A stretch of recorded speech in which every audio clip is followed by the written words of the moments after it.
নমস্কার, আমি অয়ন।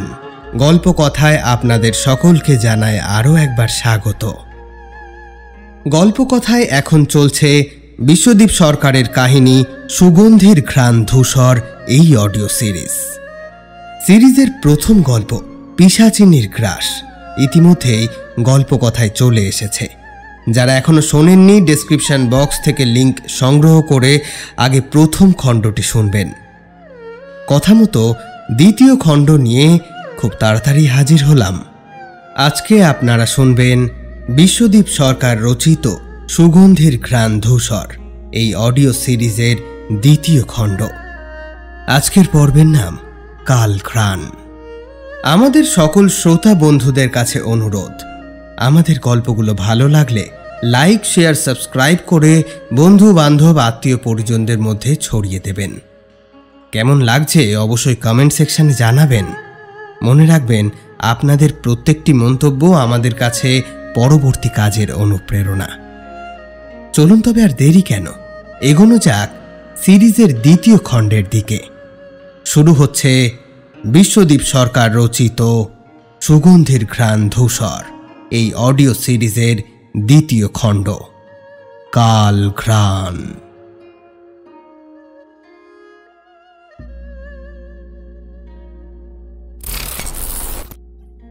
2রা মার্চ, নাম করা চীনা মাটির কারখানা। চায়না ক্লের ডিশ, কাপ থেকে শুরু করে বড় বড় মাটির ঘড়া সবই তৈরি হয় এখানে। আর ইয়ান হলো এখানকার নাইট গার্ড। শহর থেকে বেশ কিছুটা দূরেই কারখানাটা। রাতের ডিউটিতে নিযুক্ত থাকা ইয়ান কারখানার ভেতরে ওপরের সিঁড়িতে টহল দিচ্ছিল। এমন সময় একটা সুন্দর গন্ধ এলো ওর নাকে। এর আগেও গত 3 রাতে সে পেয়েছে এই গন্ধটা। খুব মিষ্টি একটা অচেনা গন্ধ। পাহারা দেওয়ার কাজে থাকে বলে রাতে তাকে জেগেই থাকতে হয়, কিন্তু এই গন্ধটা নাকে আসতেই প্রতিদিন কেমন যেন একটা ঝিমুনি আসে ওর। তারপর আধো স্বপ্নে ছেঁড়া ছেঁড়া কতগুলো দৃশ্য ফুটে ওঠে। দৃশ্যটা কতকটা এইরকম: অনেকগুলো লোক নিজেদের মধ্যে যুদ্ধ করছে। সবার পরনে পুরনো আমলের পোশাক। তরবারির আঘাতে চারিদিকে রক্তারক্তি অবস্থা। এসবের মাঝখানে ভয়ার্ত চোখে দাঁড়িয়ে আছে একটা মেয়ে। ব্যাস, এটুকুই স্বপ্ন। তারপরে বারবার ঝিমুনিটা কেটে গিয়েছে। তো যাই হোক, ইয়ান অনেকবার এই গন্ধটার উৎস খোঁজার চেষ্টা করেছে, কিন্তু ঠিক বুঝে উঠতে পারেনি যে কোথা থেকে সেটার উৎপত্তি। ইয়ানের যেন বারবার মনে হয়েছে গন্ধর উৎসটা স্থির নয়।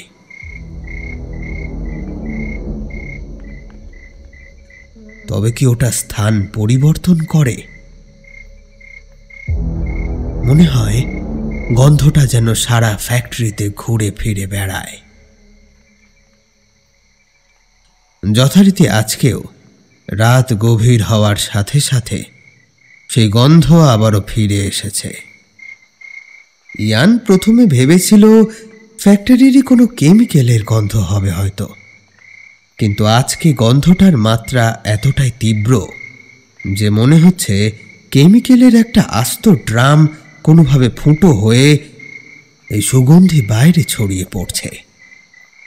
কথাটা মনে হতেই একটু সতর্ক হলো ইয়ান।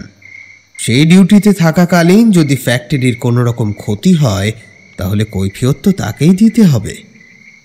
তৎপর হয়ে ওঠে ইয়ান। এবার ওপরের সিঁড়ি দিয়ে নিচে নেমে আসে।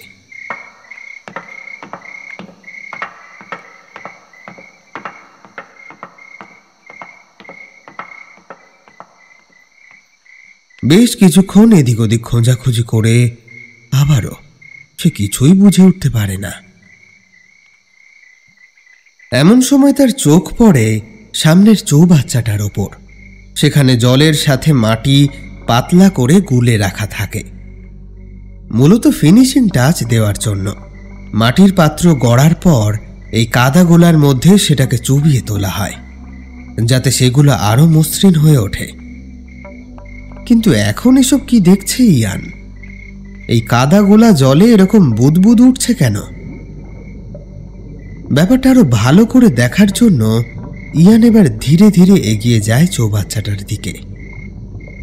তারপর বিষয়টাকে আরো ঠিক করে বোঝার জন্য চৌবাচ্চাটার ওপর একটু ঝুঁকে পড়ে সে, আর অমনি সেই কাদা গোলা জলে বুদবুদ ওঠা বন্ধ হয়ে যায়। কিছু বুঝে উঠতে না পেরে ইয়ান ফিরেই আসছিল। ঠিক সেই সময় চৌবাচ্চা থেকে একটা শীর্ণ হাত উঠে এসে ইয়ানের চুলের মুঠি ধরে, আর পর মুহূর্তেই এক টানে সেই চৌবাচ্চার মধ্যে নিয়ে গিয়ে ফেলে। ইয়ানের চোখে মুখে নাকে কাদাগোলা জল ঢুকে যায়। ইয়ান সেই হাত নিজের মাথা থেকে ছাড়ানোর আপ্রাণ চেষ্টা করতে থাকে।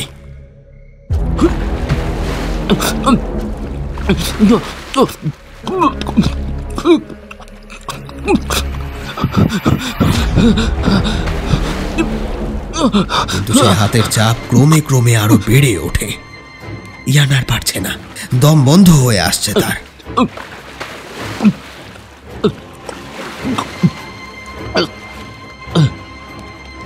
জলের মধ্যে ধস্তাধস্তি করতে করতে হঠাৎ সেই হাতের চাপটা যেন সরে যায়। হাকুপাকু করে চৌবাচ্চার ভেতর থেকে মাথা তুলে দাঁড়ায় ইয়ান।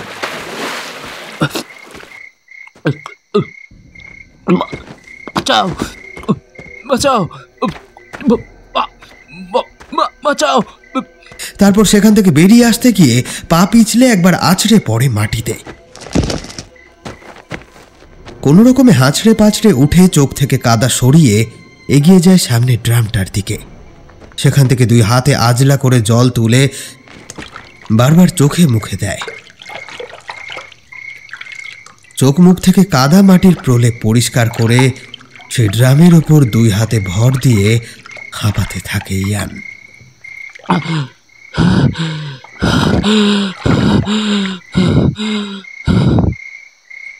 আশ্চর্য কাণ্ড! এখনই তার সাথে কি ঘটে গেল? কি করেই বা সে ওই চৌবাচ্চার ভেতরে গিয়ে পড়ল? তবে যে সে মাথার চুলে একটা প্রচন্ড টান অনুভব করেছিল, সেটা কার? এসবই ভাবছিল সে, এমন সময় একটা ভয়াবহ কণ্ঠস্বরে কেঁপে উঠল ওর দেহ। ও দেখল জলের ড্রাম থেকে কেবল একটা মাথা বেরিয়ে এসে সোজা তার সামনে ভাসছে। একটা ফ্যাকাশে চীনা মেয়ের মুখ, কিন্তু চোখে তার কনকনে ক্রোধের আগুন। ইতিমধ্যে কোত্থেকে যেন একরাশ ধূসর কুয়াশা এসে ভিড় করেছে তার চারপাশে। সেই মাথাটা এবার বলে উঠল,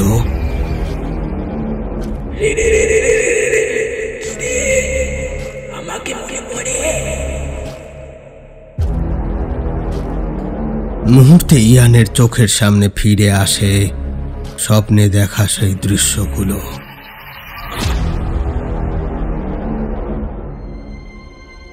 তবে আজকে ও আরো একটা লোককে দেখে, যে একদল সেনার সাজে সজ্জিত লোকের প্রত্যেকের হাতে একটা করে রত্ন ভরা ছোট্ট পুটুলি তুলে দিচ্ছে, খুব গোপনে। আর খুব গোপনে কিছু একটা বোঝাচ্ছে যেন। তারপর তারা চলে যেতেই সেই লোকটির ঠোঁটের কোণে একটা কুটিল হাসি ফুটে উঠল। এবার লোকটার মুখটা দেখতে পেল ইয়ান। আরে এ কি? এই লোকটা তো আর অন্য কেউ নয়, এ তো ইয়ান নিজে। এবার একে একে ওর করা সকল অন্যায়ের কথা মনে পড়ে গেল, আর সাথে সাথেই সামনের নারী মূর্তিটাকে চিনতে পারল।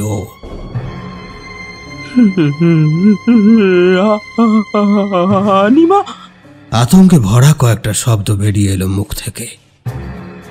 কথাটা শেষ করতে পারে না ও। সাথে সাথে একটা প্রবল ধাক্কায় ছিটকে গিয়ে পড়ে মাটির উপরে। সেখান থেকেই দেখে একটু দূরে রাখা মাটি মাখানোর মেশিনটা আচমকায় চলতে শুরু করেছে। কয়লা চালিত মেশিনের ওপরের আউটলেট থেকে বকবক করে গরম ধোঁয়া নির্গত হচ্ছে, আর মেশিনের চাকার যে দাঁতগুলো দিয়ে কাদা মাখানো হয় সেগুলো ঘুরতে শুরু করেছে, যেন তাকে খেতে আসছে ওগুলো।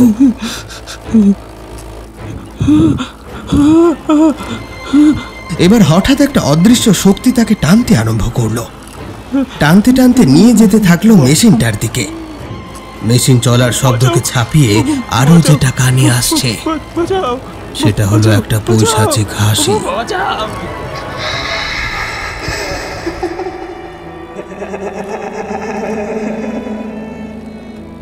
ইয়ান বাঁচার জন্য প্রাণপণে চেষ্টা করে চলেছে, আর তার সেই চিৎকারকেও ছাপিয়ে যাচ্ছে ওই হাসির শব্দ।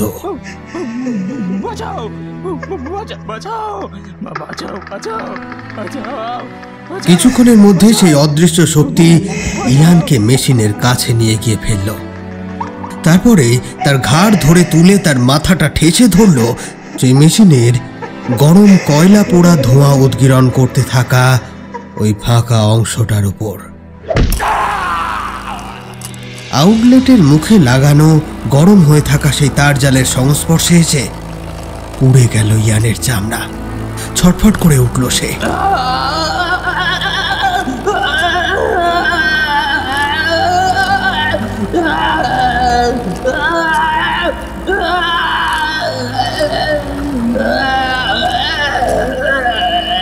আর সেই সাথে কয়লা পোড়া গরম ধোঁয়া ইয়ানের নাক মুখ গলা হয়ে ফুসফুসে প্রবেশ করতে থাকলো।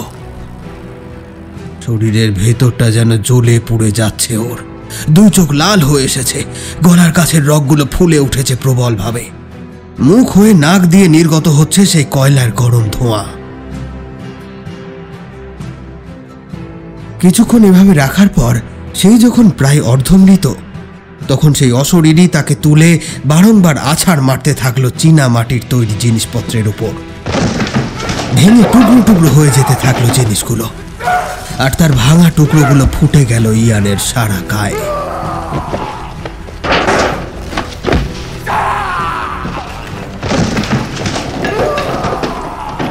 যতক্ষণে তার মৃত্যু নিশ্চিত হলো, ততক্ষণে ওর সমস্ত হাড় গোড় গুঁড়ো গুঁড়ো হয়ে দেহটা মরা সাপের মতো এড়িয়ে পড়েছে।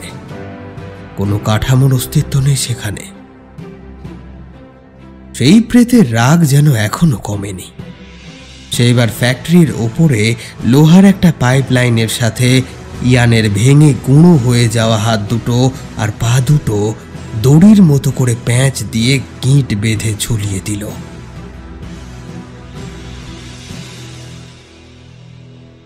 দেখা গেল একটা ছায়া ইয়ানের দেহ থেকে বেরিয়ে প্রবেশ করলো সেই কুয়াশার কুণ্ডলীর ভেতর। তারপরে হাসতে হাসতে অদৃশ্য হয়ে গেল সেই প্রেত মূর্তি।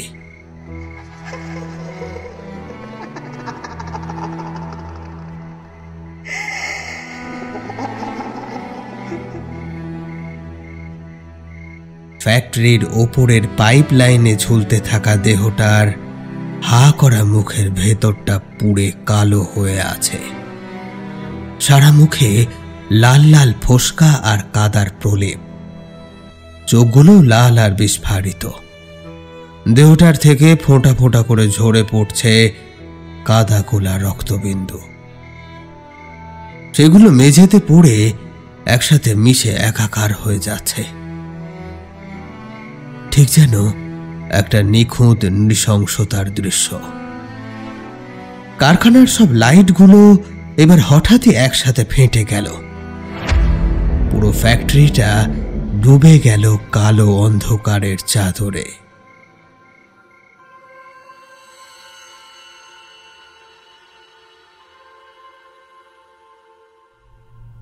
ইরিন ইনস্টিটিউট থেকে ফিরেছে বিকেল 5:30টার দিকে। সে আসতেই জুনোর ন্যানি চলে গিয়েছে। ওপরের ঘরেই ঘুমোচ্ছে জুনো। বাড়ি ফিরে হাত পা ধুয়ে বাইরের জামা কাপড় ছেড়ে ফ্রেশ হতে হতে ঘড়িতে এখন প্রায় সন্ধে 6:30। চেইন ফিরতে ফিরতে রাত 9টা তো বাজবেই। কিন্তু মুশকিল হচ্ছে কারেন্ট নেই। ইনভার্টারের সাহায্যে ঘরের লাইটগুলো জ্বলছে বটে, কিন্তু ওতে তো আর ওয়াশিং মেশিন চলে না। এদিকে জুনোর এক গাদা কাঁথা কাপড় জড়ো হয়েছে। সকালে ওদের কাজের মেয়েটাও আসেনি। বিকেলে আসবে বলেছে, কিন্তু কই, এখনো তো তার কোনো পাত্তা নেই। অগত্যা ওয়াশিং মেশিনে জল ছেড়ে ডিটারজেন্ট মিশিয়ে কাঁথা কাপড়গুলো ভিজিয়ে সুইচটা অন করে রাখল ইরিন। যখন কারেন্ট আসবে তখন চালু হবে খন। জুনোর জন্য দুধ গরম করতে রান্নাঘরের দিকে যাবে, এমন সময় কলিং বেলের শব্দ। এখন আবার কে আসলো? তবে দরজা খুলে দেখল ওদের কাজের মেয়ে নিংমা 2 পাটি দাঁত বের করে দাঁড়িয়ে আছে। ইরিন রাগত স্বরে বলল, এই এখন তোর আসার সময় হলো? একটু দেরি হয়ে গেল দিদি, আর হবে না। থাক থাক, আর বলতে হবে না। সেই কখন ফিরেছি, একা একা সব কাজ করে যাচ্ছি। যা, গিয়ে জুনোর দুধটা গরম কর। হ্যাঁ দিদি, এই যাই। নিংমা জানে দিদিমণি একটু কড়া হলে কি হবে, মন থেকে খুব ভালো, তাই তাড়াতাড়ি রান্নাঘরের দিকে চলে গেল। এর মধ্যে কারেন্টও চলে এলো, ওয়াশিং মেশিনটাও চলতে শুরু করে দিয়েছে। ইরিন এবার টিভিটা চালিয়ে বেশ আরাম করে সোফাটায় বসল। কিন্তু টিভি খুলতেই আবারও সেই একই রকম খবর। আবার একটা হত্যাকাণ্ড ঘটেছে। এবার নাকি ভিকটিম একজন নাইট গার্ড। একটা চায়না ক্লে কোম্পানিতে নাইট শিফটের কাজ করত সে। মুখে ছ্যাঁকা দিয়ে মেরে হাত পায়ের হাড় গুঁড়ো গুঁড়ো করে ঝুলিয়ে দেওয়া হয়েছে একটা পাইপ থেকে। যথারীতি এখনো খুনের কুল কিনারা কিছুই খুঁজে পায়নি পুলিশ। তবে পুলিশের সন্দেহ এর আগের ঘটনা আর এই ঘটনা 2 জায়গাতেই একই খুনি খুনগুলো করেছে। তবে এবারেও আগেরটার মতোই খুনি কোনো চিহ্ন রেখে যায়নি। মৃত লোকটার একটা ছবি দেখাচ্ছে টিভিতে, মুখে পোড়ার দাগ, কাদামাটি মাখা। একটা দীর্ঘশ্বাস ফেলল ইরিন। সত্যি কি যে শুরু হয়েছে আজকাল, কোথাও নিরাপত্তা নেই। মনটা ভালো লাগলো না তার, টিভিটা বন্ধ করে দিল। এর মধ্যে নিংমা দুধ গরম করে এনেছে। ইরিন বলল, নিংমা, জুনোকে ঘুম থেকে তুলে একটু খাইয়ে দে না, আমার মাথাটা খুব ধরেছে। আচ্ছা দিদি। এই বলে নিংমা সিঁড়ি বেয়ে ওপরে উঠে গেল। এদিকে ইরিন আবারও সেই ধূপদানিতে চন্দনের গুঁড়ো আর আতর মিশিয়ে জ্বালিয়েছে। এসে বসেছে সোফায়। এই গন্ধটা আজকাল ওর বড় ভালো লাগে। রোজ গায়ে মেখে ইউনিভার্সিটি যায়, আবার ঘরে ফিরে ধূপ হিসেবেও জ্বালায়। আতরটার এক অদ্ভুত সুবাস, নিমেষের মধ্যে যেন মন ভালো করে দেয়। বারবার সেই সুবাস পেতে ইচ্ছে করে, যেন নেশা হয়ে গিয়েছে ওর। ইরিন মুখ নিচু করেই বসেছিল, কিন্তু ওয়াশিং মেশিন থেকে ছলাৎ ছলাৎ করে জল ছিটকে পড়ার আওয়াজে সে তাকালো সেই দিকে। এ কি, এরকম জল ছিটকে পড়ছে কেন? একসাথে কি তবে বেশি জামা কাপড় দিয়ে ফেলেছে সে? মেশিনটা কি ওভারলোডেড? এইসব ভেবে ইরিন এগিয়ে যায় ওয়াশিং মেশিনটার দিকে। কিন্তু মেশিনের ভেতর উঁকি দিতেই আতঙ্কে মুখ ফ্যাকাশে হয়ে যায় ওর।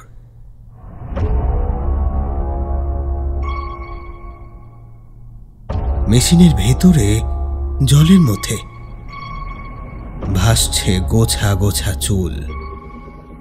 জিনিসটা দেখে ইরিন এতটাই ভয় পেয়ে যায় যে সে সেখানেই দাঁড়িয়ে থাকে পাথরের মতো। এমন সময় আবারও কারেন্ট চলে যায়। এবার কিন্তু ইনভার্টারটাও চলল না। ঘরের ভেতরটা অন্ধকার। ব্যালকনির থেকে আসা স্ট্রিট ল্যাম্পের সাদা আলোটা জানলার হালকা নীল কাঁচ ভেদ করে ট্যারচাভাবে এসে পড়েছে ওই ওয়াশিং মেশিনটার ওপর। ইরিন বিস্ময়ের সাথে দেখল জলের মধ্যে থেকে সেই কালো চুল নিয়ে ধীরে ধীরে বেরিয়ে আসছে একটা মাথা, কিন্তু ভেজা চুলের জন্য ঢাকা পড়ে গিয়েছে তার মুখটা। ইরিন পেছনে ফেরে পালানোর জন্য, কিন্তু পালানো আর তার হয় না। এক পা এগিয়ে থমকে যেতে হয়, কারণ সে অনুভব করতে পারছে তার পিছনের দিকে এসে দাঁড়িয়েছে একটা অবয়ব। না একটা না, দুটো, নাকি দুটি হয়েও তারা একটি। ইরিন দেখল আগের দিনের মতো সেই ছায়া ছায়া অবয়বটাকে, তবে আজ একটা নয়, দুটি অবয়ব সেখানে। তারা পাশাপাশি দাঁড়িয়ে আছে, কিন্তু তাদের ঘাড় দুটো পরস্পরের দিকে বেঁকে, আর মাথার তালু দুটো জুড়ে আছে পরস্পরের সাথে। এবার একটু এগিয়ে আসতে স্ট্রিট ল্যাম্পের আলোটা পড়ল তাদের মুখে। ইরিনের বড্ড যেন চেনা চেনা লাগছে সেই মুখের আদল। এবার হঠাৎ করে বিদ্যুৎ ঝলকের মতো তার খেয়াল পড়ে গেল, এ তো টিভিতে দেখা সেই নাইট গার্ড লোকটা। এই কিছুক্ষণ আগেও সে টিভিতে দেখেছে এর মুখ, আর পাশেরটা হলো সেই আগের দিনের মারা যাওয়া রেস্টুরেন্টের মালিক। তাদের দুইজনের মুখ দিয়েই একটা গো গো আওয়াজ বার হচ্ছে। তাদের শরীরগুলো শুকিয়ে গিয়েছে পোড়া ছাইয়ের মতো। ভয়ে আতঙ্কে আবারও পিছনে ঘুরে ইরিন। এবার দেখে তার মুখোমুখি দাঁড়িয়ে আছে সেই চুলে মুখ ঢাকা ভয়ঙ্কর নারী মূর্তিটা। ইরিন ছুটে সিঁড়ির দিকে যেতে চাইল, কিন্তু দেখল সিঁড়ির ওঠার রাস্তাটা বন্ধ। ধূসর কুয়াশায় ঢেকে গিয়েছে সেখানটা। ইরিনের পালানোর সমস্ত পথ বন্ধ। কি করবে এবার সে? কোথায় যাবে? কি করে বাঁচবে? ইরিন কিছুই বুঝে উঠতে পারল না।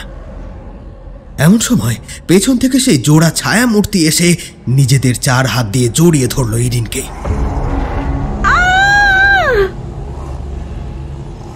কিন্তু একটু আওয়াজ করেই ধীরে ধীরে তার গলাটা বুজে আসলো। দেখে বোঝা যাচ্ছে ইরিন গলা ফাটিয়ে চিৎকার করছে, কিন্তু কোনো আওয়াজ বার হচ্ছে না ওর গলা থেকে। এবার সে দেখল সেই ছায়া মূর্তি দুটোর কাত হয়ে থাকা মুখে ধীরে ধীরে ফুটে উঠছে রক্তের দাগ। তাদের চোখের কোটর মুখের ভেতর থেকে বেরিয়ে আসছে রক্তের ধারা। এরপর ঘটল আরো ভয়ানক কাণ্ড। এবার সেই কালো চুলে সম্পূর্ণ মুখ ঢাকা ফ্যাকাশে নারী মূর্তিটা ওদের কাছে এগিয়ে আসলো। তারপর বাঁ হাত দিয়ে ইরিনের গলাটা জড়িয়ে ধরে ডান হাতের শুকিয়ে যাওয়া আঙুলগুলো দিয়ে সেই জোড়া ছায়া মূর্তি দুটির মুখে লেগে থাকা রক্ত তুলে নিয়ে মাখিয়ে দিতে লাগলো ইরিনের দুই গালে, তারপর ইরিনের কপালে, তারপর চুলে, গলায়, বুকে। সেই নারী মূর্তি একটু করে রক্ত তুলে নিচ্ছে সেই ছায়া মূর্তিদ্বয়ের মুখ থেকে, আর নিজে হাতে যত্ন করে মাখিয়ে দিচ্ছে ইরিনের সারা গায়ে। ইরিন আতঙ্কে কাঠ হয়ে কাঁপতে থাকলো ঠকঠক করে। হঠাৎ সেই নারী মূর্তি এবার বলে উঠল, কেমন আছিস? সে কতদিন পর আজ দেখা হলো তোর সাথে। কি বলবে ইরিন? ভয়ে যে কেন এখনো ওর মৃত্যু ঘটছে না সেটাই তো বুঝে উঠতে পারছে না। মৃত্যু বোধহয় এই মানসিক চাপের থেকে অনেক বেশি শান্তিদায়ক। সেই পিশাচ মূর্তি তখনও ইরিনের গলা জড়িয়ে ধরে রেখেছে, আর এক হাত দিয়ে তার মুখে রক্ত মাখাতে মাখাতে মুচকি হেসে বলল, তুই কি ওদের দেখে ভয় পাচ্ছিস? ভয় পাস না, ভয় পাস না। আর কদিনের মধ্যে আমি তোকে ওদের সাথে জুড়ে দেব। তারপর তোরা সবসময় একসাথে থাকবি, কেমন? ঠিক যেমন তোরা একসাথে আমার সর্বনাশ করেছিলি, ঠিক যেমন। সাথে সাথে সেই দুই ছায়া মূর্তি ও সেই নারী মূর্তির সম্মিলিত গোঙানি আর পৈশাচিক হাসি কানে তালা ধরিয়ে দিল ইরিনের।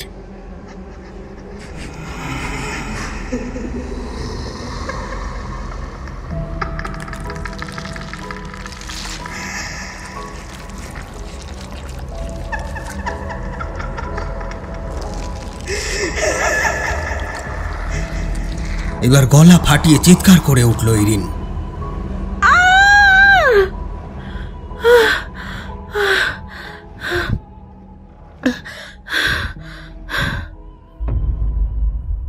প্রায় সঙ্গে সঙ্গেই চোখ খুলে উঠে দেখল, আরে আশ্চর্য কাণ্ড, ডাইনিং এর সোফার ওপরেই বসে আছে সে। আর এই তো কারেন্টও আছে, টিউবলাইটের সাদা আলোয় ঝকঝক করছে সারা ঘরটা। কোথায় কি? তবে কি সে আবারও স্বপ্ন দেখল? বারবার এসব কি যা তা দেখছে, কি হচ্ছে ওর সাথে? এমন সময় নিংমা ধর্মর করে নিচে নেমে এলো। ওপর থেকে সে দিদির চিৎকারটা শুনতে পেয়েছে। কি কি কি হয়েছে দিদি? এরকম করে চিৎকার করে উঠলে কেন? না, কিছু হয়নি। সোফায় বসে চোখ লেগে গেছিল। একটা বাজে স্বপ্ন দেখে ভয় চিৎকার দিয়ে উঠেছি। ও তাই বলো, স্বপ্ন দেখেছো? তাই বলি কি এমন হলো যে এমন চেঁচিয়ে উঠলে? ও ওই ওই দেখো, ওয়াশিং মেশিনটা এখনো চলছে। দাঁড়াও, আমি জামা কাপড়গুলো নিংড়ে তুলে মেলে দিই, আর তোমাকে এক কাপ গরম গরম চা করে দিচ্ছি কড়া করে। দেখবে এক্ষুনি মাথা ব্যথা কোথায় চলে গেছে। দাঁড়াও, হ্যাঁ আমি আসছি এখুনি। এই বলে নিংমা এগিয়ে গিয়ে যেই না বোর্ডে হাত দিয়ে সুইচ টিপল, অমনি একটা অঘটন ঘটে গেল। সুইচে হাত দেওয়া মাত্র প্রচন্ড জোরে একটা বৈদ্যুতিক শক খেয়ে চিৎকার করে ছিটকে পড়ে গেল নিংমা। এই দৃশ্য দেখে ইরিনও কিছুক্ষণের জন্য হকচকিয়ে যায়। তারপর এক ছুটে নিংমার কাছে গিয়ে ওকে ঝাঁকাতে থাকে। নিংমা, এই নিংমা, এই নিংমা। নাকের কাছে হাত দিয়ে দেখলো না, শ্বাস চলছে এখনো। ইলেকট্রিক শক খেয়ে মেয়েটা অজ্ঞান হয়ে গিয়েছে। হায় ভগবান, কি হয়ে গেল এটা? এক্ষুনি অ্যাম্বুলেন্স ডাকতে হবে, এক্ষুনি।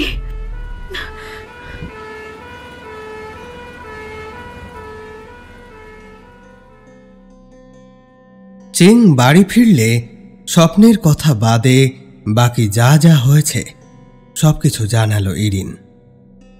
সব শুনে চেং ইরিনকে বলল, আমাদের সময়টা মনে হচ্ছে একটু খারাপই যাচ্ছে, জানো তো। প্লিজ তুমি না একটু সাবধানে থেকো, আমাদের আরো একটু সতর্ক হতে হবে।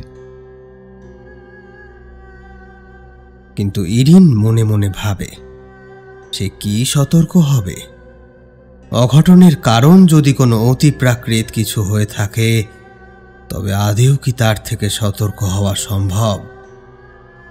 এই স্বপ্নগুলোকে যেন খুব বাস্তব বলে মনে হচ্ছে তার। সে যে বারবার তার চারপাশে তাদের উপস্থিতি অনুভব করতে শুরু করেছে। খারাপ, খুব খারাপ কিছু যেন অপেক্ষা করছে ওদের জন্য। বারবার এই কথাগুলো মনে হতে লাগলো ইরিনের।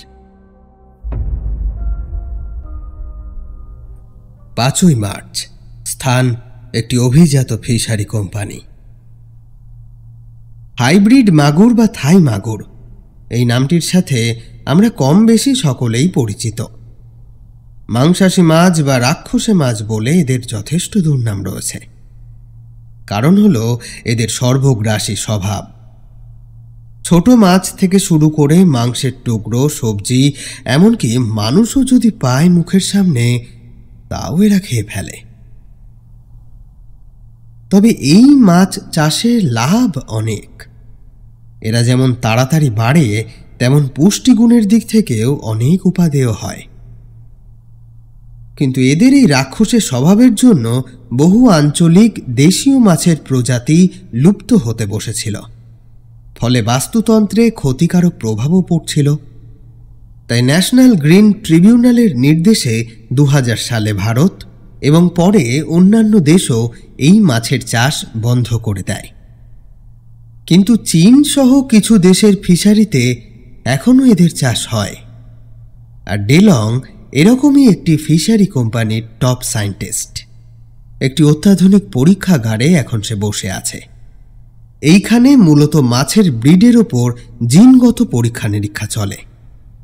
বড় ঘরটার দেওয়ালগুলির গায়ে সাজানো ছোট বড় বিভিন্ন মাপের অ্যাকোয়ারিয়াম। নানান জাতের, নানান মাপের, নানান রকমের মাগুর মাছের ব্রিড সেগুলোতে ছাড়া রয়েছে।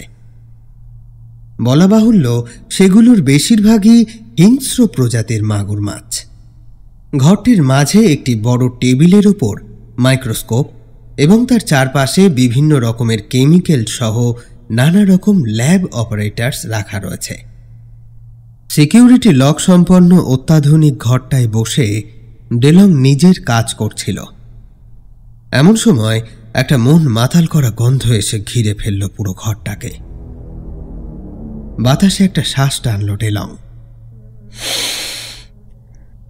এই সেই গন্ধটা যেটা গত 2 রাত তাকে ঠিক করে কাজ করতে দেয়নি। তাছাড়া আরও একটা ব্যাপার লক্ষ্য করেছে সে। গন্ধটা নাকে আসতেই একটা আচ্ছন্নতা ঘিরে ধরে তাকে, আর তার সাথে সাথেই কিছু দৃশ্য সে দেখেছে অবচেতন মনে। ডেলং ভেবেছিল অতিরিক্ত কাজের চাপে সে হয়তো হ্যালুসিনেট করেছে, কিন্তু আজকে সেই গন্ধটা আবার ফিরে এলো। ডেলং ভাবল এটা হয়তো কোনো রুম ফ্রেশনারের গন্ধ। সে উঠে গিয়ে দাঁড়ালো একটা অ্যাকোয়ারিয়ামের সামনে। এটাতেই আছে তার এত দিনের সাধনা, তার নিজের তৈরি মাগুর মাছের ভ্যারাইটি, যেটাই আগের চেয়েও দ্বিগুণ লাভ হবে। তবে কিছু সমস্যা আছে এতে। এটির ক্ষুধা আরও বেশি।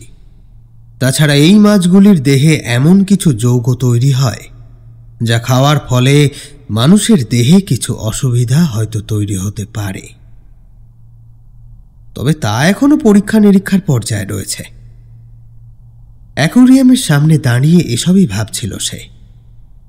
এদিকে সে খেয়াল করল না ঘরের ওপরের এয়ার পাসের ভেন্টিলেটর দিয়ে একটা ধূসর কুয়াশার কুণ্ডলী ধীরে ধীরে প্রবেশ করছে ঘরে।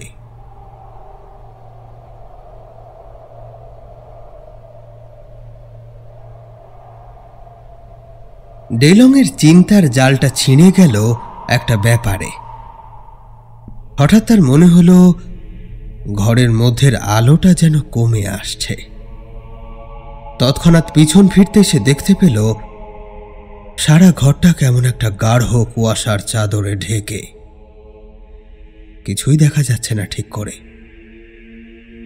কিছু বুঝে উঠতে পারল না ডেলং। হঠাৎ এসব কি হচ্ছে? এমন সময় সে দেখল সেই কুয়াশা এবার একটি স্থানে কুণ্ডলী পাকিয়ে জড়ো হচ্ছে। দেখতে দেখতে কিছুক্ষণের মধ্যেই সেখান থেকে একটা ফ্যাকাশে মুখ বেরিয়ে এলো। একটা চীনা মেয়ে, না ঠিক মুখ না, একটা মাথা, কেবল একটা মাথা ভাসছে হাওয়ায়। ডেলংয়ের চোখ বিস্ময়ে আতঙ্কে বড় বড় হয়ে গেল। এইসব কি দেখছে সে?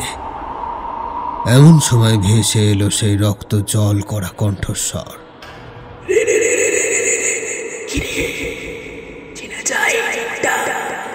এবার ডেলংয়ের সাথেও ঘটল একই ঘটনা। তার চোখের সামনেও ভেসে উঠল একটা দৃশ্য যেখানে সে একটা কবজার খিল খুলে দিচ্ছে। সাথে সে চিনল তার সামনে আবির্ভাব হওয়া মুখটাকেও। বিবর্ণ হয়ে গেল ডেলংয়ের মুখের রং। আমতা আমতা করে সে বলল, আমি কিছু করিনি রানীমা, আমাকে আমাকে আমাকে অর্থের লোভ দেখিয়েছিল ওরা। আমি আমি আমি আমি তো শুধু। আর কথা বলতে পারল না ডেলং। থুতনির ওপর একটা অদৃশ্য হাতের প্রবল চাপ অনুভব করল।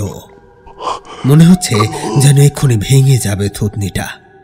সেই পৈশাচিক কণ্ঠস্বর এবার প্রবল আক্রোশের সাথে বলে উঠল, তোকে আমি ওদের কাছে পাঠানোর ব্যবস্থা করছি, সেই জন্যই তো আমি এসেছি।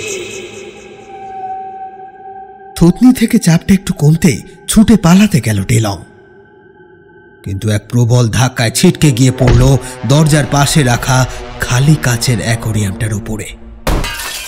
সাথে সাথে কাচ ভেঙে ঢুকে গেল তার সারা গায়ে।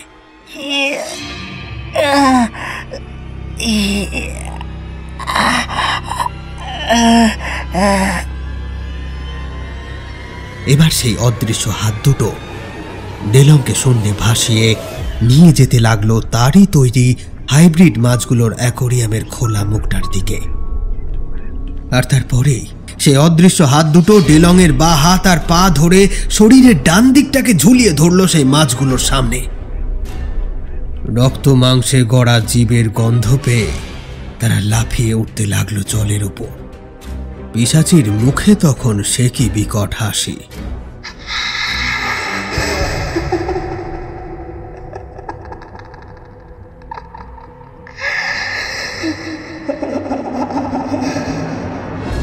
ডেলং বারবার সেই পিশাচ মূর্তির কাছে প্রাণ ভিক্ষা চাইতে লাগলো। রানীমা রানীমা রানীমা, আমাকে ছেড়ে দিন, দয়া করুন রানীমা। দয়া? তোকে দয়া করবো? তুই সেদিন দয়া করেছিলিস আমার ছোট বাচ্চাটাকে। সেদিন তো। আর কিছু না বলেই সেই প্রেত এবার ডেলংয়ের শরীরের ডান পাশটা চুবিয়ে দিল সেই মাছের অ্যাকোরিয়ামের মধ্যে। সাথে সাথে সেই রাক্ষসে মাছের দল ছিঁড়ে খেতে লাগলো ডেলংকে। মরণ যন্ত্রণায় আর্তনাদ করে উঠল সে।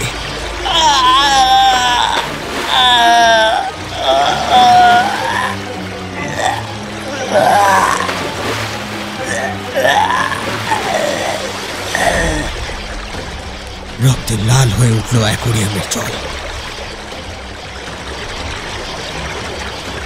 সে পিশাচ যখন ডেলংয়ের দেহটা জল থেকে তুলল, তখন তার ডান হাত আর পায়ে মাংসের ছিটে ফোঁটাও লেগে নেই, শুধুই সাদা হাড় সেখানে। পরনের পোশাক পর্যন্ত ছিঁড়ে খেয়েছে সেই মাছের দল। ডান গাল থেকেও একদলা মাংস খোবলানো তার। অতিরিক্ত রক্তক্ষরণে প্রায় নিস্তেজ হয়ে গিয়েছে ও। শুধু একটা চাপা গোঙানি বেরোচ্ছে ওর মুখ থেকে।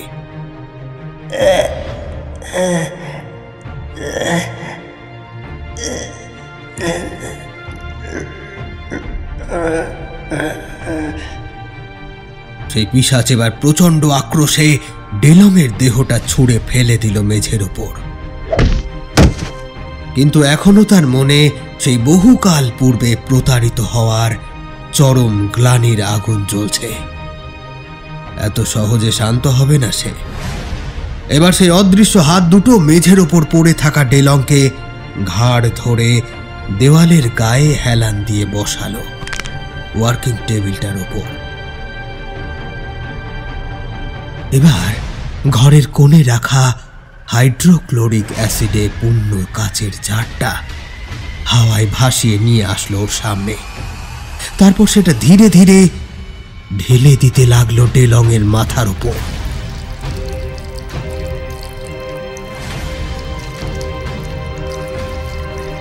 সেই অ্যাসিড মাথা বেয়ে গড়িয়ে পড়তে লাগলো ওর সারা দেহে। ওর চামড়া চুল সব পুড়ে গলে যাচ্ছে।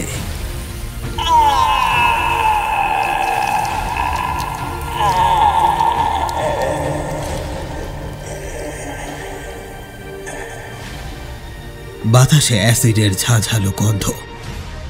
দেহটা যেন শেষবারের মতো একবার কেঁপে উঠে চিরদিনের তরে শান্ত হয়ে গেল। পিশাচের আক্রোশ তখনও কমেনি। খালি জারটা এবার সে ছুঁড়ে মারল সেই মৃতদেহের উপর। সাথে সাথে ভেঙে চুরমার হয়ে গেল সেটা। বকিন আর ইয়ানের মতোই ডেলং এর দেহ থেকেও একটা ছায়া বেরিয়ে মিশে গেল নুগুই পিশাচের ওই কুয়াশা দেহের মধ্যে। একটা রক্ত জল করা হাসি হেসে অদৃশ্য হয়ে গেল পিশাচ।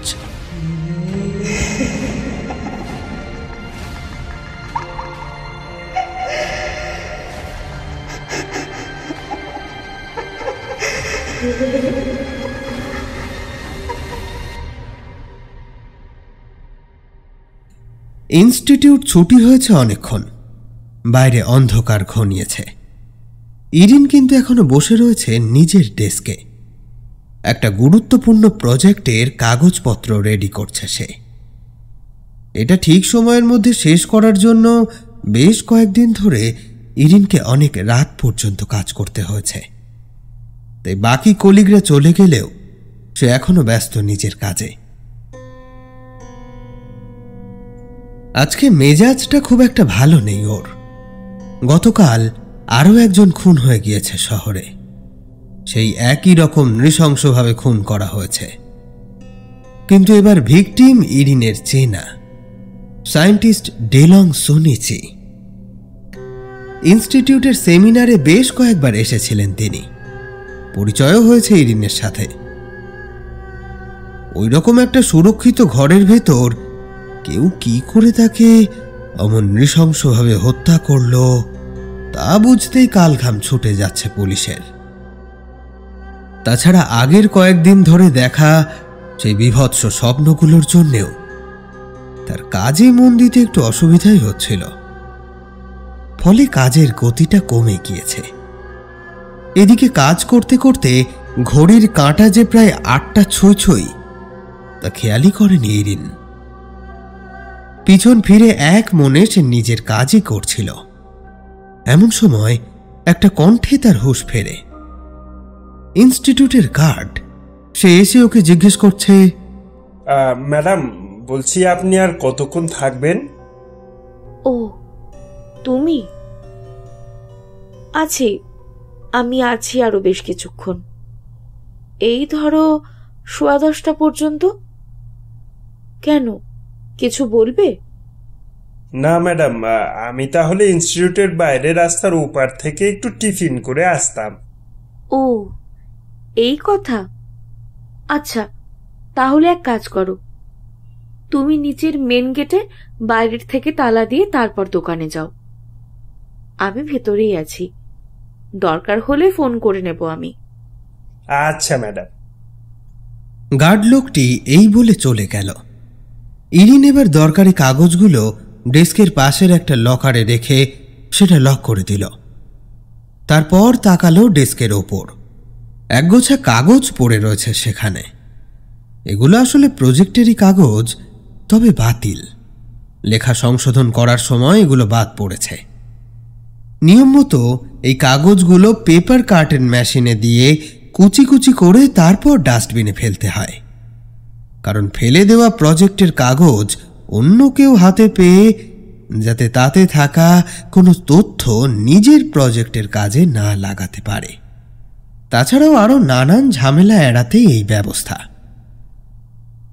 ইরিন এবার পাশের সুইচ বোর্ড থেকে পেপার কার্টেন মেশিনটার পাওয়ার অন করল।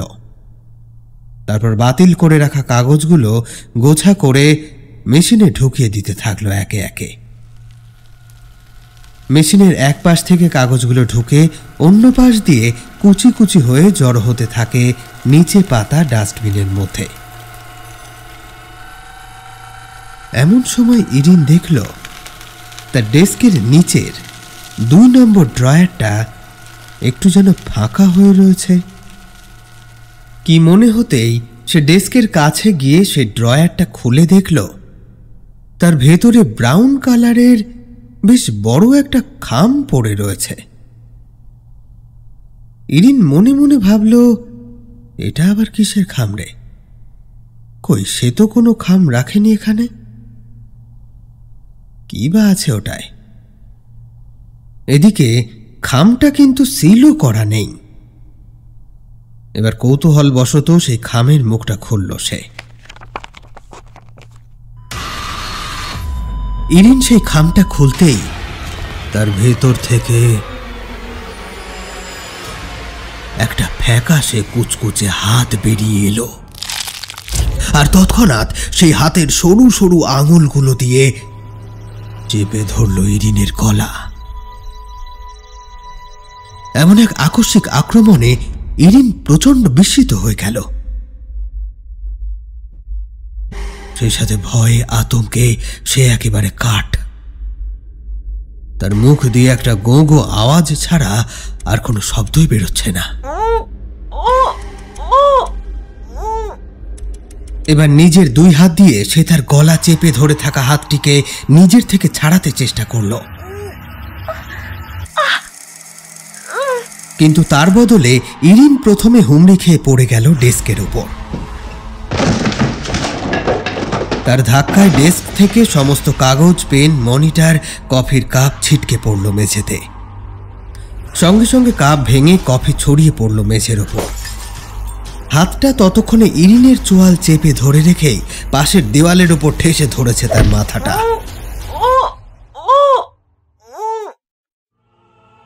এদিকে সেই কবজি পর্যন্ত হাতটি একইভাবে বেরিয়ে আছে খামের ভেতর থেকে।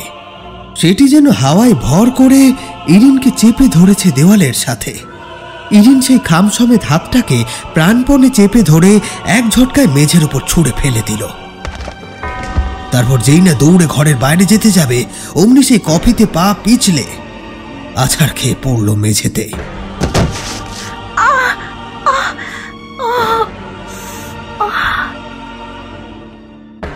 মাটিতে পড়ে যাওয়ার সাথে সাথে খাম থেকে বেরিয়ে থাকা হাতটা আবারও এসে চেপে ধরল তার গলা। প্রবল ব্যথায় ইরিনের চোখ থেকে জল বেরিয়ে আসলো। ছটফট করছে ইরিন, সে হাতের বাঁধন আলগা করতে কিছুতেই পারছে না। এমন সময় হঠাৎ তার কানে এলো সেই পেপার কার্টন মেশিনের শব্দ। মুহূর্তের মধ্যে সে তার নিজের কর্তব্য ঠিক করে নিল। গায়ের সমস্ত জোর একত্রিত করে সেই হাতটাকে ছাড়ালো নিজের গলা থেকে। তারপর সেটাকে টেনে নিয়ে এগোতে থাকলো মেশিনটার দিকে।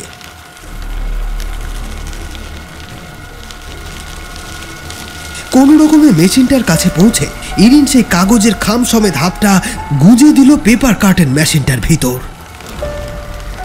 মেশিনের শক্তিশালী হাইড্রোলিক প্রেসের টানে সেই কাগজ সমেত হাতটা ঢুকে যেতে থাকলো মেশিনের ভেতরে। ইরিন এবার সেখান থেকে সরে আসতে চায়, কিন্তু সেই শয়তানি হাত শেষ মুহূর্তে ইরিনের খোলা চুলের গোছা ধরে ফেলে। নিজের মুঠোয় সেটাকে শক্ত করে টেনে ধরেই একটু একটু করে ঢুকে যেতে থাকে পেপার কার্টন মেশিনের ভেতরে। অমনি দেখা যায় মেশিনের অপর পাশ দিয়ে কাগজের সাথে ইরিনের চুলগুলো কুচি কুচি হয়ে বেরিয়ে যাচ্ছে, আর ও ক্রমশ এগিয়ে যাচ্ছে সেই মেশিনের দিকে।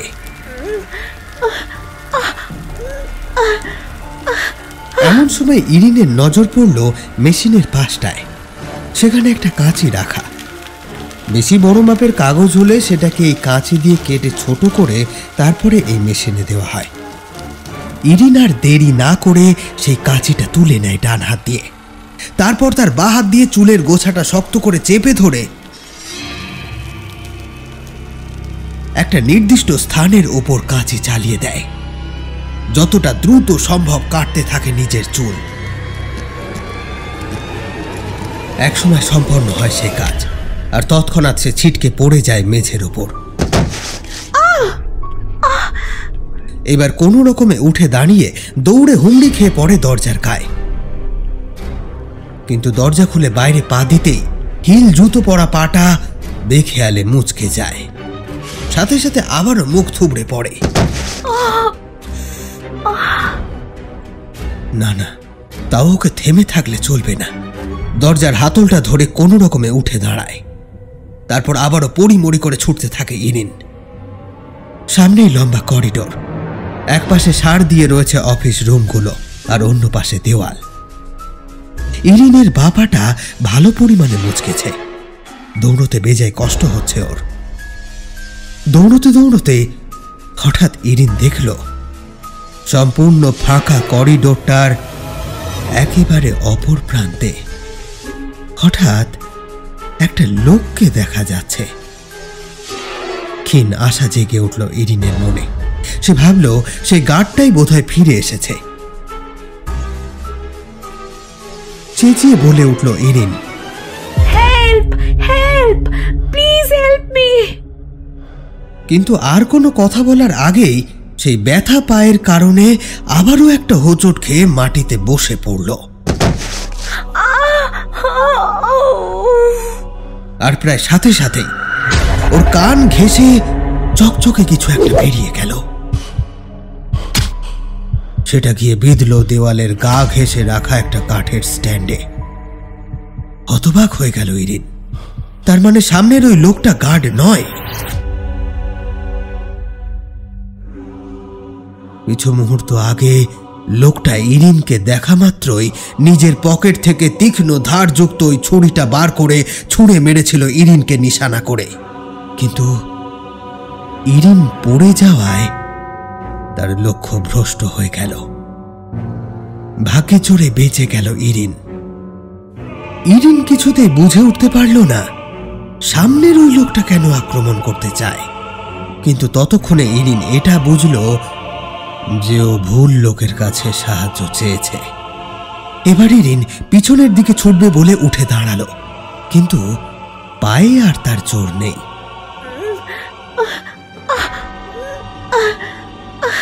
কোন রকমে দেওয়ালের গায়ে হেলান দিয়ে দাঁড়ালো। ওদিকে সামনের সেই লোকটা ততক্ষণে তার কাছাকাছি চলে এসেছে এবং একটু আগে তারই ছুঁড়ে দেওয়া ছুরিটাকে কাঠের স্ট্যান্ড থেকে তুলে নিল। তারপর হাত উঁচু করে সে ইরিনকে আঘাত করতেই যাবে, অমনি কিসে যেন বাধা পেল সে।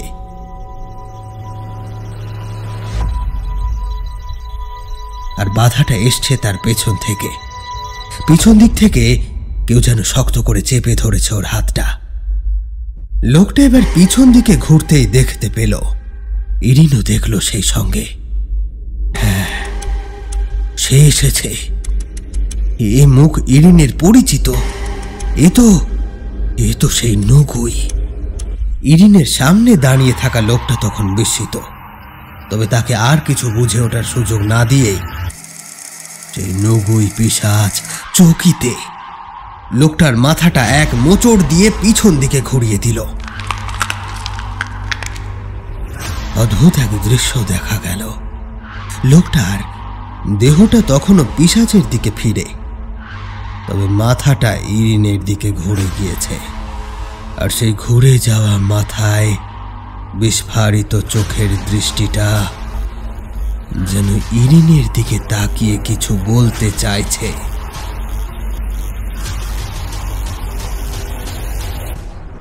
এই দৃশ্য চাক্ষুষ করে স্থির থাকা সহজ কাজ নয়। তাই ততক্ষণে ভয়ে ইরিনের বাকশক্তি লোপ পেয়েছে। তার মুখটা বারবার মাছের খাবি খাওয়ার মতো করে খুলছে আর বন্ধ হচ্ছে, যেন কিছু বলতে চাইছে সে, কিন্তু কোনো শব্দ বেরোচ্ছে না মুখ থেকে। এবার সেই পিশাচ লোকটার হাতে ধরে থাকা সেই ধারালো ছুরিটা কেড়ে নিয়ে লোকটার কপালের মাঝ বরাবর লম্বালম্বি হয়ে মাথার তালু থেকে ঘাড় পর্যন্ত নামিয়ে এনে চামড়া গভীরভাবে চিড়ে দিল এক নিমেষে। তারপর নিজের দুই শীর্ণ হাত দুটোর আঙুলগুলো চেরা জায়গাটায় বসিয়ে মাথার চামড়ার তলায় ঢুকিয়ে দিয়ে এক টান দিল দুই পাশে।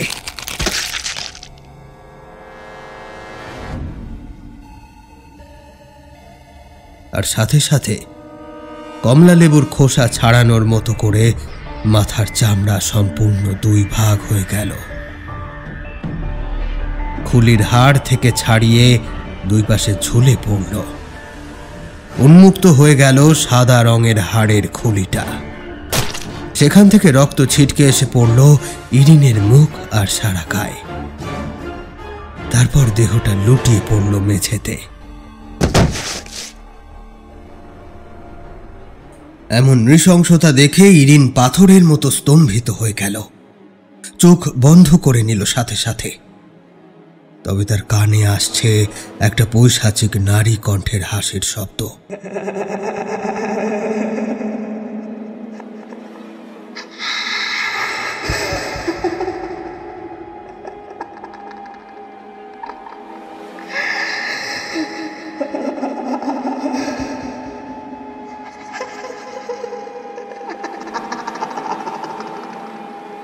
এমন সময় ইরিনের মনে ভেসে উঠল নিজের ছেলে জুনোর মুখটা।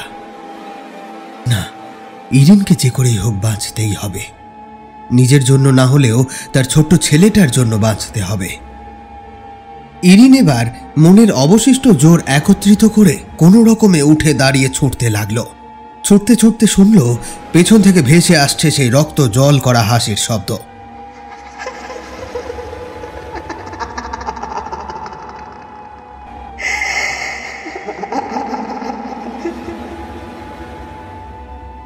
তবে তার থেকেও ভয়ানক দৃশ্য তার সামনে। ওই যে তার সামনের ওই লম্বা করিডোরের অপর দিক থেকে একটা ছায়া মূর্তি হেঁটে হেঁটে আসছে, বিকৃত তার চলন ভঙ্গি। আর সেটাই তো স্বাভাবিক, কারণ এরকম একটা বিকৃত দেহ নিয়ে কেউ কি মানসিক গতিতে চলতে পারে? আসলে এই দেহটা কোনো একজনের নয়, বরং তিন জনের। আগের দিনের তার দেখা সেই ঘাড় বেঁকিয়ে পরস্পরের সাথে মাথা জুড়ে থাকা সেই দেহ দুটি তো আছেই। আজকে তার সাথে দ্বিতীয় দেহটির কোমরের সাথে জুড়ে রয়েছে মাটিতে হামাগুড়ি ভঙ্গিতে থাকা আরো একটি দেহের কোমরের একাংশ। ফলে এই তিনটি তালগোল পাকানো দেহ একত্রিত হয়ে একটা অবয়বে পরিণত হয়েছে। সেই অবয়বটাই কিছুটা হেঁটে আবার কিছুটা ছেঁচড়ে ছেঁচড়ে এগিয়ে আসছে ইরিনের দিকে। ইরিনের কিন্তু বুঝতে অসুবিধা হয়নি তৃতীয় দেহটি কার, কারণ তৃতীয় মৃত্যুটি ঘটেছিল ডেলংয়ের। করিডোরের ওপরের যে স্থান থেকে মূর্তিটা এগিয়ে আসছে সেই জায়গার আলোগুলো একটা একটা করে ফেটে যাচ্ছে। চমকে গিয়ে পিছনে তাকালো ইরিন। সেদিকের পথও বন্ধ, সেই ভয়ঙ্করী পিশাচি দাঁড়িয়ে সেখানে। সেদিকের লাইটগুলো এক এক করে বন্ধ হতে হতে এগিয়ে আসছে ইরিনের দিকেই। এভাবে দুই পাশ থেকে তাড়া খেয়ে ইরিন শেষ পর্যন্ত যেখানে এসে থামল, কেবলমাত্র সেইখানেই তার মাথার ওপর একটি মাত্র লাইট জ্বলছে, আর তার সামনে পিছনে অন্ধকার করিডোর। যেন সেই অন্ধকারের কোনো শেষই নেই, অসীম দূরে তাদের বিস্তৃতি। আর সেই অন্ধকারের মধ্যে দিয়ে সেই পিশাচগুলো সাক্ষাৎ মৃত্যুর রূপ নিয়ে এগিয়ে আসছে ইরিনের দিকে। এখন কোন দিকে যাবে ও? দুদিকেই যে মৃত্যু।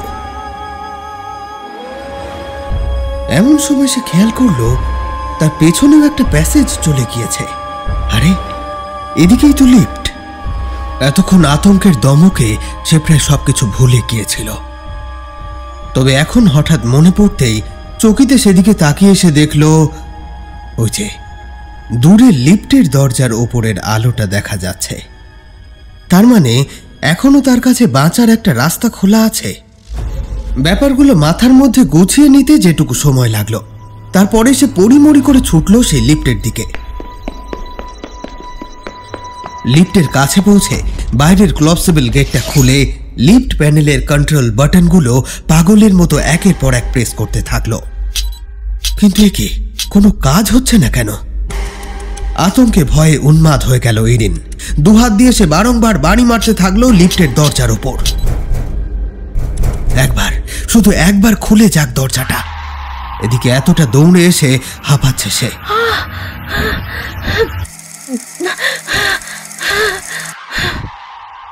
আর আতঙ্কিত চোখে বারবার পিছন ফিরে চাইছে। এই বুঝি অশরীরীরা তার নাগাল পেয়ে যায়। এমন সময় পিছনে ফিরতেই ভয়ে কাঠ হয়ে যায় ইরিন। করিডোরের সেই আলোটার নিচে এসে দাঁড়িয়েছে সেই ভয়ঙ্কর নারী মূর্তি, আর তার সাথে সেই 3টি তাল গোল পাকানো ছায়া মূর্তি। ইরিন এবার চেঁচিয়ে কেঁদে ওঠে।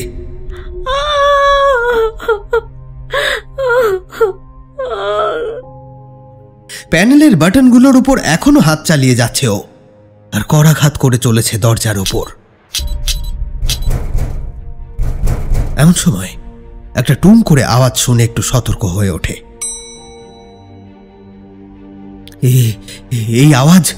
এই আওয়াজ বিলক্ষণ চেনেও। এই আওয়াজের অর্থ লিফট এসে পড়েছে, শুধু দরজাটা খোলার অপেক্ষা। এবার দরজাটা খুলে যেতেই এক মুহূর্ত দেরি না করে ইরিন লিফটের মধ্যে এক প্রকার লাফিয়ে পড়ল। কিন্তু এ কি, লিফট কোথায়? এ যে সম্পূর্ণ খালি টানেল। শেষ মুহূর্তে ইরিন যদি ফ্লোরের ক্লপসেবল গেটের নিচটা না ধরত, তাহলে সেই 7 তলা বিল্ডিং থেকে এই লিফট টানেলের মধ্যে দিয়ে সোজা নিচে গিয়ে পড়ত সে। আর সেটা হলে তার কোনো অস্তিত্বটুকু খুঁজে পাওয়া যেত না। এখন ইরিনের সম্পূর্ণ শরীরটা ঝুলে রয়েছে টানেলের ভেতর। কেবল 2টো হাত দিয়ে আঁকড়ে ধরে রয়েছে ক্লপসেবল গেটের তলাটা। একবার নিচে তাকালো সে, সাথে সাথে তার সমস্ত শরীর শিরশিরিয়ে কাঁটা দিয়ে উঠল। নিচের লিফটের টানেলটা যেন নেমে গিয়েছে পাতালপুরীর গহ্বরে। হঠাৎ ইরিন ভাবল, এ কিসের গ্রাস লাগলো তার জীবনে? ও যেদিকেই যেতে চাইছে, অদৃষ্ট যেন ওকে সেখান থেকে বারবার ঘুরিয়ে ফিরিয়ে নরকের গহ্বরের মুখে ফেলে দিচ্ছে। এমন সময় ইরিন একটা ঠান্ডা শীর্ণ হাতের স্পর্শ পেল নিজের হাতে। চমকে তাকালো সেদিকে। এ কি, এ যে ওই হাত, নগুই পিশাচের হাত। সেই হাতের চামড়া একেবারে ধূসর আর কোঁচকানো। দড়ির মতো পাকানো হাতের আঙুলের নখগুলি থেকে চামড়া খুলে ঝুলে এসেছে। আতঙ্কিত হওয়ার আর বোধহয় কিছু বাকি ছিল না ইরিনের। যে বিভীষিকা থেকে সে পালাতে চাইছে, সেই যদি এসে তার হাত ধরে, তখন আতঙ্ক ঠিক কোন পর্যায়ে পৌঁছায় সে বোধহয় আর বলে বোঝানো যায় না। ইরিনের ঠিক সেই অবস্থা এখন। এই মুহূর্তে তার আর কোনো উপায় নেই। সে যে নিজের হাতটা সরিয়ে নেবে, সে পথেও বাধা। হাত ছাড়লেই তো না, পালিয়ে যাওয়া বুঝে আর তার হলো না। ইরিন ঝুলন্ত অবস্থায় নিচ থেকে তাকিয়ে আছে ওপরের ফ্লোরের শেষ প্রান্তটার দিকে।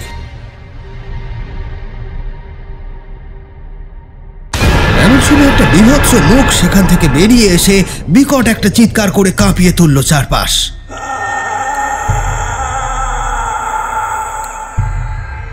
আর সাথে সাথে আতঙ্কে ইরিনের হাত দুটো ছুটে গেল ক্লপসেবল গেটের থেকে। মাথা নিচের দিকে করে ইরিনের শরীরটা প্রবল বেগে নামতে থাকলো সেই টানেলের ভেতর দিয়ে। ইরিন বুঝল এই তার জীবনের শেষ। এমন সময় সেই পিশাচ মুহূর্তের মধ্যে ইরিনের মুখের সামনে চলে এলো।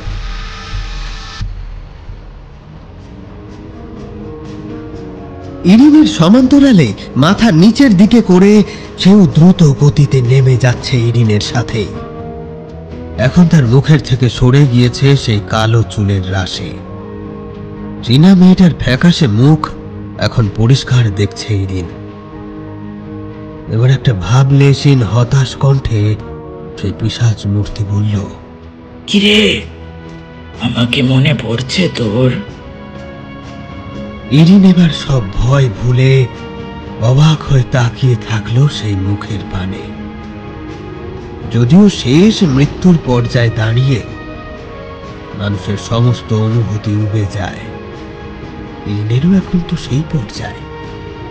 প্রবল গতিতে নেমে যাচ্ছে তার শরীরটা ওই অতল গহ্বরের পানে। সেখানেই হয়তো আছড়ে পড়ে খণ্ড বিখণ্ড হয়ে থেতলে যাবে তার দেহ। তবে তার আগে এখন তার চোখের সামনেটা যেন হঠাৎ কালো হয়ে আসছে। তবে সেটা অন্ধকারে নয়, সেই কালো পর্দার মধ্যে ভেসে উঠছে এক অতীতের বায়োস্কোপের পর্দা। স্মৃতির তুলিরা সেখানে তখন ফুটিয়ে তুলছে একের পর এক রঙিন ছবি। সবটা যেন তার এককালের বড়ই চেনা, বড়ই বাস্তব। সেই স্বপ্নের জগতে প্রবেশ করে ধীরে ধীরে কোথায় যেন হারিয়ে গেল ইরিন। এক অতল ঘুমে তলিয়ে যেতে যেতে তার চোখ বুজে যাচ্ছে। তখনও সে নিচে আছড়ে পড়েনি, তবে তার আগেই জ্ঞান হারিয়েছে সে।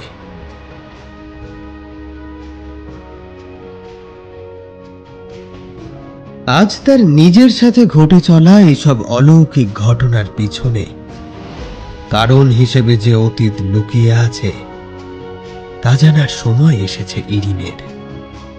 জানার সময় হয়েছে কে এই পিশাচ, তার সাথে ওরই বা কি সম্পর্ক, ও নিজেই বা কে, আর কোন কারণেই বা এই পিশাচের মধ্যে এত নৃশংসতা। কিসের এত প্রতিহিংসার আগুন তার বুকে? কেন সে ওকে এভাবে তাড়া করে বেড়াচ্ছে দিনের পর দিন? চলুন এবার আমরাও সেই স্মৃতির সাগরে ডুব দিয়ে ঘুরে আসি সেই সুদূর অতীত থেকে। আমাদের সামনে উন্মোচিত হোক অতীতের সেই ধুলো পড়া পৃষ্ঠাগুলো। তবে আজকে নয়, সেই কাহিনী নিয়ে হাজির হব পরবর্তী পর্বে। ততক্ষণ ধৈর্য ধরে নজর রাখুন গল্প কথায়। খুব শীঘ্রই আসব গল্পের তৃতীয় খণ্ড নিয়ে, নাম তমসা ঘনালে।